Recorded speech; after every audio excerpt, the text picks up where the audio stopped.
बिस्मिल्लाहिर्रहमानिर्रहीम। जिस तरह मैंने अभी आपको पहले बताया था कि मैं स्ट्रक्चर्स के बारे में आपको इन्फॉर्म करूंगा, तो आज मैं आपको एयरक्राफ्ट स्ट्रक्चर्स के बारे में बताता हूं।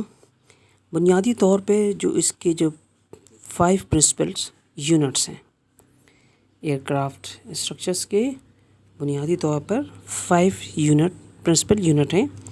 इसमें है सबसे पहली चीज़ जो आती है वो है फ्यूज़लाज। फ्यूज़लाज सबसे पहले आता है, जो कि एक मेन स्ट्रक्चरल बॉडी है और इसकी जो है किसी भी इसमें पैसेंजर्स भी होते हैं, इसमें कार्गो है, गैली है, इवन ये कि इसमें कॉकपिट भी शामिल है। आजकल के दौर में एयरक्राफ्ट में 6 सेक्शंस हैं और जिनको आपस में कंबाइन करके एक पूरा कंप्लीट फ्यूज़लाज बनाया जाता है।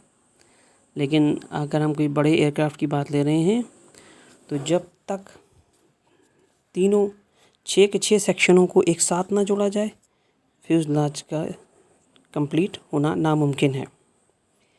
इसके फ्यूज़लाज में इसको आपस में कंप्लीट होने के लिए बाकायदा एक प्रोसेस किया जाता है, जिसमें मुख्तलिफ़ किस्म के फास्टनर लगाए जाते हैं। अभी आप जैसे इस तस्वीर में देख रहे हैं कि इसमें फ्यूज़लाज का मेन स्ट्रक्चर है, यानी कि मेन सेंटर सेक्शन है ये। अगर आप इसकी एक साइड पे देखें तो हमें इमरजेंसी डोर के कटआउट नज़र आ रहे हैं और विंडो नज़र आ रही है। इसके अलावा इसमें एक विंग का सेक्शन भी वाज़ेह तौर पे दिखाई दे रहा है, जिससे विंग को कनेक्ट किया जाता है, क्योंकि फ्यूज़लाज के साथ विंग्स भी कनेक्ट होते हैं। इसके अलावा स्टेबलाइज़र भी कनेक्ट होता है। लेकिन हम क्योंकि आपको फ्यूज़लाज का बता रहे हैं, लिहाजा फ्यूज़लाज के बारे में ये है कि इसमें ये जो है विंग कनेक्ट होता है। आइए हम आपको दूसरा जो मेन स्ट्रक्चरल पार्ट है एयरक्राफ्ट का, वो है विंग। विंग्स के भी मुख्तलिफ़ पार्ट्स हैं। इसमें आप देख रहे होंगे कि इसके जो हैं इसके पार्ट के जो मज़ीद सेक्शंस हैं वो हम आपको इंशाल्लाह तफसीली बताएंगे।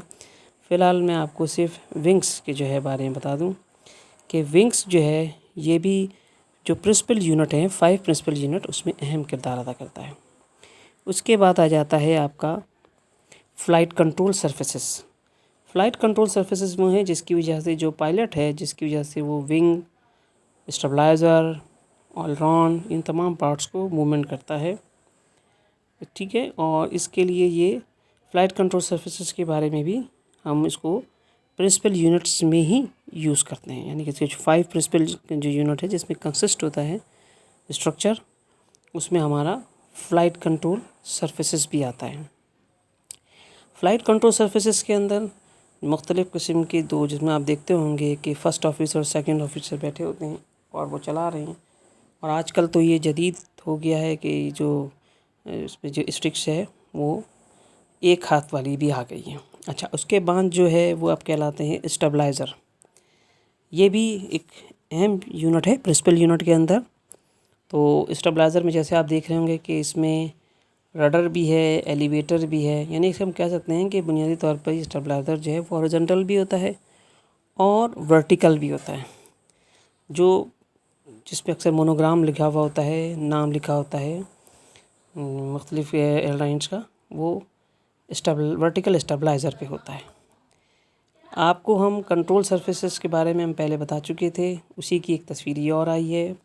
प्रिंसिपल यूनिट के अंदर ये भी शामिल है। और लास्ट में जो सबसे आता है एयरक्राफ्ट के इसमें, वो है व्हील लैंडिंग गियर। जैसे हम इसी के जिसमें जो व्हील लैंडिंग गियर जिस जगह आके अंदर रिट्रैक्ट होते हैं, अंदर जाके बंद होते हैं, उसको हम व्हील वेल कहते हैं। और जहाज़ का ये मेन स्ट्रक्चर ये भी है 5 प्रिंसिपल यूनिट के अंदर, कि टैक्सी के लिए, लैंडिंग के लिए, टेक ऑफ के लिए हमें व्हील की ज़रूरत होती है। लिहाजा व्हील लैंडिंग गियर व्हील जो है ये भी एक मेन स्ट्रक्चरल बॉडी है। लिहाजा आप याद रखें कि जो 5 प्रिंसिपल यूनिट हैं किसी भी एयरक्राफ्ट के अंदर, उसमें कहलाता है fuselage, wing, stabiliser, flight control surfaces और लैंडिंग गियर। जब भी कभी जहाज़ के होंगे तो ये 5 प्रिंसिपल यूनिट होना ज़रूरी है। Fuselage, wing, stabiliser, flight control surfaces और लास्ट में आता है आपका लैंडिंग गियर। ये हमेशा इनको याद रखिएगा। इंशाल्लाह मैं बहुत जल्द आपको जो मुख्तलिफ़ किस्म के जहाज़ में स्ट्रेसेस आते हैं इसके बारे में भी आपको बताऊंगा कि कौन से स्ट्रेसेस हैं जो फ्यूज़लाज पे, विंग पे, लैंडिंग गियर पे, स्टेबलाइज़र पे और इन सब जगहों पे ये जो हैं मुख्तलिफ़ किस्म के स्ट्रेसेस आते हैं।